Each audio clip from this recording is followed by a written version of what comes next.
Hi hello అండి. Welcome back to my channel. Chicken leg pieces ఫ్రైని టేస్టీగా ఎలా చేసుకోవాలో చూద్దాం రండి. ముందు లెగ్ పీసెస్ని అయితే తీసుకుని శుభ్రంగా 3-4 టైమ్స్ వాష్ చేసేసుకున్న తర్వాత ఇలా చిన్న చిన్న ఘాట్లు అయితే పెట్టుకోండి.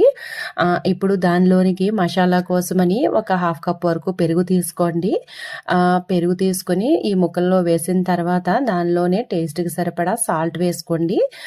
నేను ఒక 3 లెగ్ పీసెస్ తీసుకున్నాను కాబట్టి ఒక 2 స్పూన్స్ వేసుకున్నాను సాల్ట్. తర్వాత దీనిలోని టేస్ట్కి సరిపడా కారం కూడా వేసుకోండి. మనం తినే టేస్ట్ని తగ్గట్టుగా అడ్జస్ట్ చేసుకొని కారం కూడా వేసేసుకోండి. ఇంకా ఇందులోనే ఒక స్పూన్ ధనియాల పొడి కూడా వేయండి.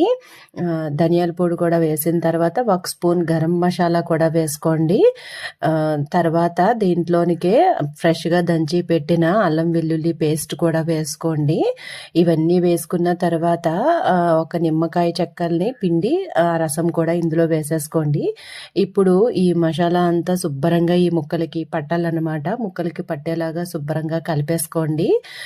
కలిపేసుకున్న తర్వాత దీన్ని ఒక 1 అవర్ పాటు పక్కన పెట్టుకొని ఉంచుకోండి. అలా అయితే శుభ్రంగా ఈ మసాలా అంతా ముక్కలకి పడుతుంది అనమాట. ఫ్రై అయిన తర్వాత టేస్ట్ కూడా చాలా బాగుంటుంది. సో ఇలా ఒక 1 అవర్ పాటు పక్కన పెట్టేసుకోండి.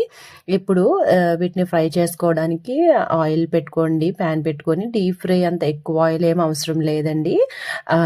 ఒక 4-5 స్పూన్స్ ఆయిల్ అయితే వేసుకొని అందులో ఈ చికెన్ లెగ్ పీసెస్ని కూడా వేసుకొని చక్కగా మీడియం ఫ్లేమ్లో పెట్టుకొని ఫ్రై చేయండి. ఎక్కువ హై ఫ్లేమ్లో పెట్టొద్దు, ఎందుకంటే పైనంతా క్రిస్పీగా అయిపోతుంది, లోపల ముక్కలంతగా ఉడకకపోతే బాగోదనమాట. కాబట్టి మీడియం ఫ్లేమ్లో పెట్టండి. పక్కనే ఉండి అటు ఇటు తిప్పుతూ ఒక 15 మినిట్స్ వరకు అలా ఫ్రై చేస్తే మనకి చక్కగా లోపల అంతా కుక్ అవుతుంది, బయట కూడా చాలా క్రిస్పీగా ఉంటుంది, టేస్ట్ కూడా చాలా బాగుంటుంది అనమాట. సో ఈజీగా చాలా టేస్టీగా క్రిస్పీగా చికెన్ లెగ్ పీసెస్ అయితే మనకి ఫ్రై రెడీ అయిపోయింది. చూసారా ఎంత ఫాస్ట్గా అయిపోయిందో. సో మీరు కూడా ట్రై చేయండి. మీకు వీడియో నచ్చినట్లయితే లైక్ చేసి సబ్స్క్రైబ్ చేయండి. థ్యాంక్ యూ అండి. Thank you so much.